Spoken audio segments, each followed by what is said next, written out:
You want to fix something today. Maybe it is a colleague who keeps missing the obvious thing. Maybe it is a team that moves too slow, a boss who decides too late, a whole industry you could run better if anyone would let you. The urge is sharp this morning, and it feels like clarity. It feels like the most useful thing you could do is go out and correct what is broken around you. This is about the one correction that has to come first. Before you reorder the world, your team, your circumstances, there is a smaller and far harder house to put in order, and it is the only one you actually own. The morning is where that ordering begins, not out there, here, in the single life you fully control. There's a reason the urge to fix the world feels so good. It points outward. It lets you spend your whole supply of attention on problems that are not yours to solve and conveniently skips the one that is. It is much easier to diagnose a slow team than to face your own unanswered email, your own half-kept promise, your own desk you have not cleared in a week. The criticism flies out. The mirror stays covered. The psychologist Jordan Peterson built an entire rule around uncovering that mirror. His sixth rule in plain terms says this: put your own house in perfect order before you presume to criticize the world. Clean your own room first, and he means it almost literally. Before you take on the corruption of nations or the failures of your field, look at the small domain that actually answers to you. The room you slept in, the commitments you made, the work you said you would do. If those are in disorder, your critique of everything larger is, at best, a distraction from the part you could genuinely change. It sounds almost too modest to matter, but sit with the logic of it. The world is enormous and mostly outside your reach. Your team has its own will. Your boss has his own reasons. The market does not consult you. You can argue with all of them, and you may even be right, and tomorrow they will still do exactly as they please. Of all the things you could try to order this morning, exactly one will obey you, and it is the disciplined self. That is not a small consolation prize. It is the only lever you have that actually moves when you push it. Everything else you can influence, persuade, lobby, and hope for. This alone you can command. And there is a quiet test buried in this, because the loudest reformer of distant problems is very often the person who has lost the smallest battle at home, the one with himself, and has gone looking for a bigger enemy to avoid naming it. Friedrich Nietzsche spent his life circling that same point from a stranger angle. He gave one of his books a subtitle that reads like a command and a riddle at once: how one becomes what one is. Become who you are. Not invent a new self, not import one from someone you admire, but bring into order the self that is already latent in you, the way a sculptor brings a figure out of stone. He had a phrase for the rare achievement of this.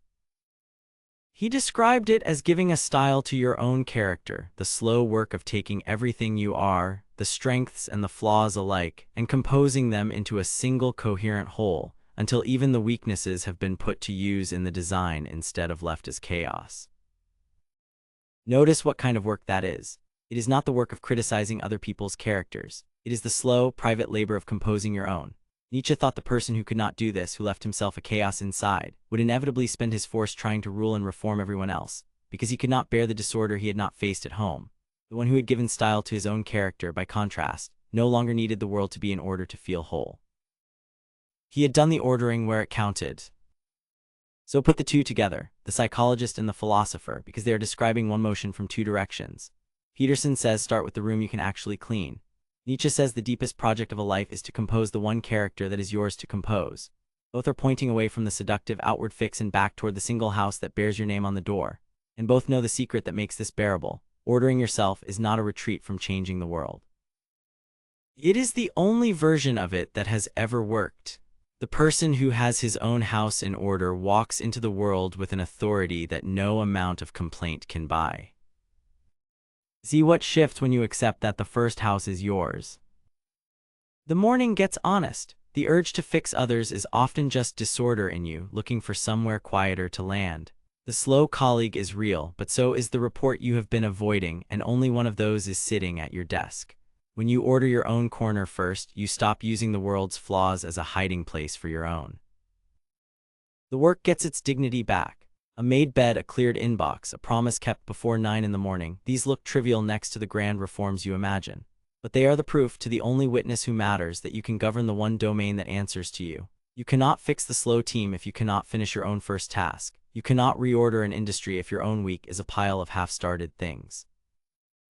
A character-given style is built out of mornings exactly this ordinary, one kept order at a time, until the small acts stop feeling small and start feeling like the spine of a life. And your influence gets quieter and stronger. The person who has set his own house in order does not need to announce it. He carries it. People feel it across a room before he has said anything. That is the strange economy of this discipline. The more you order yourself and the less you lecture the world, the more the world begins on its own to listen. So begin where your authority actually reaches, in the one house you own. I order my own house first, before I presume to correct anyone else's. I clean the room I actually sleep in, the desk I actually sit at, the promise I actually made. I treat the disciplined self as the only thing I fully control, and I control it. I become what I am by composing it, not by importing someone else's character. I give style to my own character, until even my weaknesses serve the design. I stop using the world's disorder as a hiding place for my own. I walk into the day with my house in order, and let that be the argument. That is the morning, not fixing the world, fixing the one corner of it that has your name on the door and discovering that this was the lever all along. If this sets something straight in you, stay with this channel. Every morning the ordering begins here. And tonight the other side of the same day, when the house you put in order this morning has taken a beating. Come back this evening, for the day was hard, it still meant something.